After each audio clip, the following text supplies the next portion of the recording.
So now we start with the next lecture, that is electronegativity. देखो, electronegativity एक property है किसी भी एलिमेंट की to attract the shared pair of electrons. ठीक है, तो पहले इसको हम समझ लेते हैं कि कॉन्सेप्ट क्या है। मान लेते हैं कि मेरे पास एक बॉन्ड है, ए और ए दोनों सेम एटम्स हैं। तो जब एक बॉन्ड बनता है बिटवीन टू सिमिलर एटम्स, तो इलेक्ट्रॉन्स हम ये मानते हैं कि एग्जैक्टली दोनों के बीच में होते हैं। 50% ए के पास है, 50% बी के पास है, मतलब इक्वली शेयर्ड है। ठीक है, तो यहां पर आप लिख सकते हैं इलेक्ट्रॉन्स आर इक्वली शेयर्ड। अब जब इक्वली शेयर्ड होंगे तो कोई भी इन दो इलेक्ट्रॉन्स पे ज्यादा फोर्स नहीं लगा पाएगा, कि ऐसा नहीं है कि ये लेफ्ट की तरफ ज्यादा शिफ्टेड रहेंगे या राइट की तरफ रहेंगे। अब मैं बोलता हूं कि ए का बॉन्ड बन गया बी के साथ। बी की प्रॉपर्टी कुछ ऐसी है कि बी इन इलेक्ट्रॉन्स को अपनी तरफ ज्यादा जोर से खींच पा रहा है, तो इलेक्ट्रॉन थोड़ा बी की तरफ शिफ्ट हो जाएंगे। ठीक है, अब जब इलेक्ट्रॉन बी की तरफ शिफ्ट हो गए तो आप ये बोल सकते हैं कि इलेक्ट्रॉन क्लाउड। देखो, ऐसा नहीं है कि इलेक्ट्रॉन बी पे ट्रांसफर हो गए हैं, कि बी ने एक इलेक्ट्रॉन गेन कर लिया और बी नेगेटिव बन गया, नहीं। It's like in tug of war. ठीक है, जब आप टग ऑफ वॉर खेलते हैं तो दो टीम्स होती हैं, दोनों रस्सी खींच रही होती हैं। ठीक है, तो दोनों टीम्स यहां पर होंगी और रस्सी खींच रही हैं। अब ये अगर इस तरफ ज्यादा जोर लगाता है तो रस्सी थोड़ी इधर आ जाएगी, तो इलेक्ट्रॉन्स किसी के पास नहीं चले जाते, बस थोड़े से शिफ्ट हो जाते हैं। ठीक है, तो बी की अगर इलेक्ट्रॉन को अपनी तरफ खींचने की टेंडेंसी ज्यादा स्ट्रांग है तो इलेक्ट्रॉन बॉन्ड के थोड़े उस तरफ खिसक जाएंगे, दैट इज कॉल्ड डिस्प्लेसमेंट। तो इसके पास इलेक्ट्रॉन डेंसिटी थोड़ी ज्यादा होगी, ए के पास इलेक्ट्रॉन डेंसिटी थोड़ी कम होगी। तो बी के ऊपर हम लिखेंगे कि इलेक्ट्रॉन उसकी तरफ ज्यादा है तो पार्शियल नेगेटिव चार्ज उसके ऊपर आ गया, और ए से दूर हो गए तो ए पे पार्शियल पॉजिटिव चार्ज आ गया। ये नेगेटिव वाले को हम कहेंगे ये बन गया एक नेगेटिव पोल, और पॉजिटिव वाली साइड को हम कहेंगे ये बन गया एक पॉजिटिव पोल, और ये मिला के एक बन गया डाइपोल, जिसमें एक एंड पॉजिटिव और एक एंड नेगेटिव है। ठीक है, तो क्योंकि बी की टेंडेंसी इलेक्ट्रॉन को खींचने की थी ज्यादा, तो हम ये कहते हैं यहां पे कि B is more electronegative than A. तो मतलब इलेक्ट्रोनेगेटिविटी क्या हुई, किसी भी बॉन्ड में, ठीक है, किसी भी बॉन्ड में जो शेयर्ड इलेक्ट्रॉन्स हैं उनको अपनी तरफ खींचने की जो एबिलिटी है, that is called electronegativity. Okay, अब मैं कह दूं कि ये बी अकेला है, अब इसकी इलेक्ट्रोनेगेटिविटी बताओ क्या होगी। जब बी अकेला है तो उसका कोई बॉन्ड ही नहीं बन रहा, जब बॉन्ड बन ही नहीं रहा है तो किसको खींचेगा। तो इलेक्ट्रोनेगेटिविटी बॉन्डेड फॉर्म में, जब वो ऑलरेडी बॉन्ड बना चुका है किसी के साथ, तब बॉन्डेड इलेक्ट्रॉन्स को अपनी तरफ खींचने की कैपेबिलिटी होती है। तो एक अकेले एटम की इलेक्ट्रोनेगेटिविटी जैसा कोई कॉन्सेप्ट नहीं होता। Electronegativity is always defined for a bonded state. तो it's a qualitative measure. Qualitative measure का मतलब आप बता सकते हैं कि हाँ, ये ज्यादा जोर से खींच रहा है और ये थोड़ा कम। ठीक है, कितना ज्यादा जोर से ये हम नहीं बता सकते, कि आप एनर्जी में बताओ कि हाँ ये देखो 200 की एनर्जी से खींच रहा है, तो we can not define this in terms of quantity. ठीक है, it's a qualitative measure of the ability of an atom in a chemical compound to attract shared electron to itself. तो ये तो हो गया कि electronegativity for an individual atom in a non-bonded state doesn't have any meaning.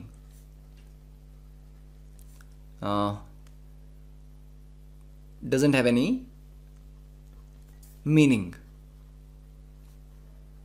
ठीक है, अब दूसरी बात कि अगर ए को बी को या किसी को भी इलेक्ट्रॉन खींचने हैं, बी ए से खींच पा रहा है, हो सकता है सी से ना खींच पाए।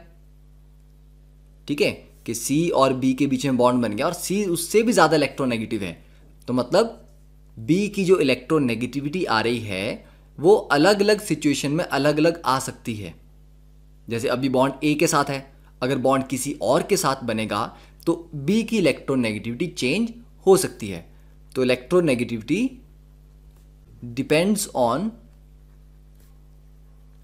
बॉन्डिंग कंडीशंस या बॉन्डिंग सराउंडिंग, कि उसके आसपास किस तरह का बॉन्ड बन रहा है, डबल बॉन्ड है, सिंगल बॉन्ड है, ट्रिपल बॉन्ड है, उन सब पे डिपेंड करती है। तो इसका एक सिंपल सा फॉर्मूला है, ठीक है। फॉर्मूला क्या है कि इलेक्ट्रोनेगेटिव डिफरेंस, दो एटम ए और बी के बीच में बॉन्ड बन रहा है, तो उन दोनों की ए और बी की इलेक्ट्रोनेगेटिविटी का difference chi A minus chi B is equal to 0.208 into energy of bond AB minus under root of energy of bond AA into energy of bond BB 1/2। तो यहां इस फॉर्मूले में chi A minus chi B is the electronegativity difference of the two element जिनकी हम बात कर रहे हैं, 0.208। अब E A B means A B bond की बॉन्ड स्ट्रेंथ कितनी है, ए बॉन्ड की बॉन्ड स्ट्रेंथ कितनी है और बी बॉन्ड की बॉन्ड स्ट्रेंथ कितनी है, ठीक है। तो ये बॉन्ड स्ट्रेंथ, तो ये एक फॉर्मूला दिया था, किसने दिया था, ये लाइनस पॉलिंग ने। अब आप बोलोगे कि अभी तो सर आपने कहा कि इसको मेजर करना पॉसिबल नहीं है, it's not a measurable quantity.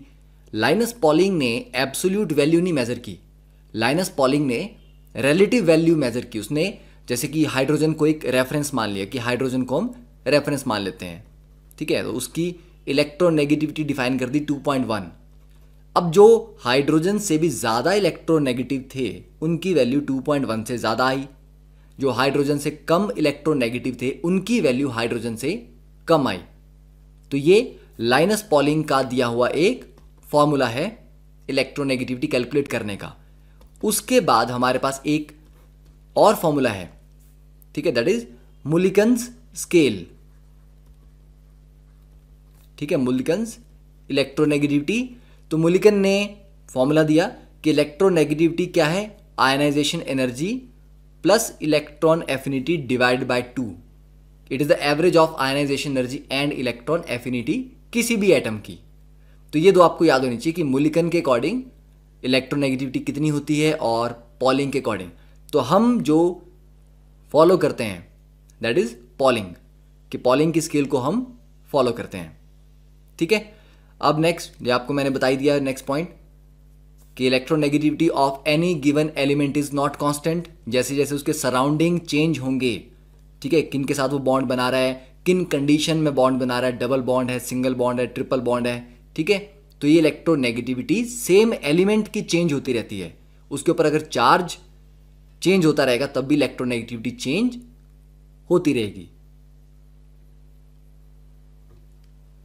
ठीक है। अब देखो नेक्स्ट कि इलेक्ट्रोनेगेटिविटी वेरी कैसे करती है, ठीक है, वेरिएशन कैसे है उसकी। अब lithium, beryllium, boron, carbon, nitrogen, oxygen, fluorine, अब आप अलोंग अ पीरियड चल रहे हो तो 1, 1.5, 2, 2.5, 3, 3.5, 4। Fluorine has the maximum electronegativity in the periodic table, ठीक है। तो fluorine is most electronegative element, इससे कोई खींच नहीं सकता इलेक्ट्रॉन, ओके। तो लेफ्ट टू राइट जा रहे हैं तो इलेक्ट्रोनेगेटिविटी बढ़ रही है, तो आप लिखेंगे कि electronegativity increases across a period. और डाउन द ग्रुप जब हम जाते हैं, देखो लिथियम से सोडियम पे आए तो कम हुआ, बेरिलियम से मैग्नीशियम पे आए तो भी कम हुआ, ठीक है। तो डाउन द ग्रुप जा रहे हैं तो कम हो रही है। तो increases across a period and decreases down the group.